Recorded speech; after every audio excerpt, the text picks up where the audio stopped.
Bonjour à tous, bonjour à toutes. Aujourd'hui, lancement du défi dessin et animation du mois d'octobre. Comme chaque année, ce sera un Inktober, mais pas vraiment, ce sera un Inktober un petit peu personnalisé. Je vous explique ça en détail tout de suite, mais d'abord petit rappel sur le Inktober en lui-même. Donc ça a été créé en 2009 par l'illustrateur Jack Parker, qui a décidé de proposer une liste de 31 mots, un par jour du mois d'octobre, pour faire des dessins à l'encre sur papier. C'est vraiment la contrainte au départ. Il y a eu un engouement, ce qui fait que plein de gens ont commencé à participer et aussi plein d'autres gens ont commencé à faire leur propre liste, en fait à proposer d'autres défis qui s'éloignaient peut-être un petit peu du côté encre sur papier.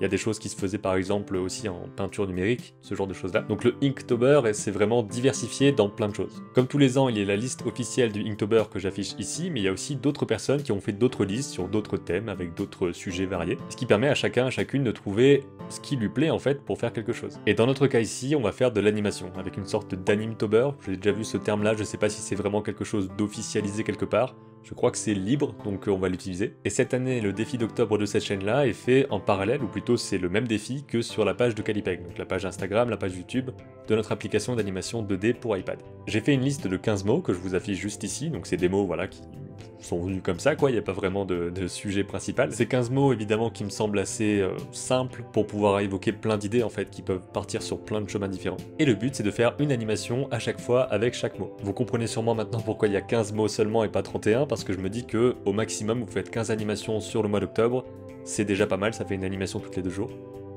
Toutes les 2 jours, ah oui. Bien sûr, le but n'est pas forcément de faire des animations longues, hein. Vous pouvez très bien faire 1 seconde, 2 secondes chaque jour. Et surtout aussi, je veux préciser qu'il n'y a pas d'obligation à faire les 15 animations. Si vous voulez, vous en faites une seule sur tout le mois d'octobre. Vous pouvez choisir 3, 4, 5, 10 sujets. L'important c'est de définir, je pense, à l'avance ce que vous voulez faire en termes de nombre et de fréquence. Est-ce que vous voulez faire un travail tous les 2 jours, un travail chaque jour mais sur quelque chose de plus gros, et de vous y tenir sur le mois d'octobre. C'est surtout ça, je pense, qui est important. Dans le cas où vous réalisez vos animations avec Calipeg, postez-les sur Instagram avec le hashtag Calipeg, le hashtag Calipeg Challenge. Si vous voulez, vous pouvez aussi mentionner Calipeg, @calipeg.app, et ma page à moi, @benjaminserbet. Mais à ce moment-là, c'est pas pour que les autres vous trouvent, c'est plutôt pour que moi je puisse voir que vous avez mentionné et pouvoir répertorier votre travail ensuite. Parce que si vous utilisez Calipeg pour participer à ce défi-là, je vais pouvoir ajouter vos animations dans la compilation de Calipeg qui sortira sur Instagram Calipeg et YouTube Calipeg, qui a donc potentiellement plus de gens qui regardent aussi parce que c'est majoritairement anglophone, en tout cas c'est pas uniquement francophone, donc ça peut permettre à beaucoup d'autres personnes de découvrir ce que vous faites. Mais si pour animer vous utilisez autre chose, donc un autre logiciel d'animation,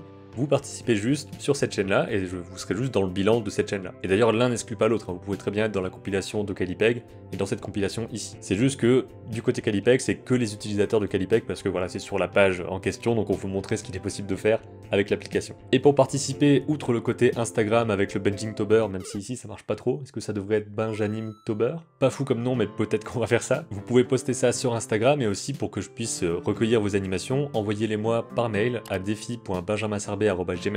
Et comme d'habitude, je ferai un tri de tout ça que je mettrai dans une vidéo bilan pour parler de certaines de vos animations. Évidemment, vous avez jusqu'au 31 octobre pour faire vos animations. Encore une fois, vous pouvez en faire une seule, 5, 10, jusqu'à 15. Indiquez juste dans la description du post ou même sur l'animation si vous voulez le mot que vous avez utilisé pour qu'on puisse bien repérer quelle animation est reliée à quel thème et que tout soit très clair. D'ailleurs, j'espère que ça a été clair ici. Donc pour résumer, on a 15 mots qui sont affichés ici. Donc voilà, vous faites des captures d'écran, vous récupérez les mots comme vous voulez. Vous pouvez faire de 1 à 15 animations durant le mois d'octobre avec ces mots. Vous postez vos animations sur Instagram avec le hashtag Benjanimtober. Je reviens toujours pas de ce hashtag, mais voilà. Et dans le cas où vous utilisez Calipeg, le hashtag Calipeg et le hashtag Calipeg Challenge. Et vous m'envoyez donc vos animations, donc en bonne qualité, qui ne seront pas compressées par Instagram, par mail à défi.benjaminserbet@gmail.com d'ici le 31 octobre, ou le 31 ou le 1er novembre, hein, je serai pas non plus à ça près. Voilà, là je pense que j'ai tout dit, j'espère que ça vous plaît, que ça vous motive soit à animer et à développer vos compétences en animation, soit carrément à débuter l'animation. C'est l'occasion de s'y mettre et de voir d'autres personnes qui travaillent là-dessus en même temps que vous. J'ai hâte de voir vos animations, je vous dis à bientôt pour une prochaine, et d'ici là, comme d'habitude,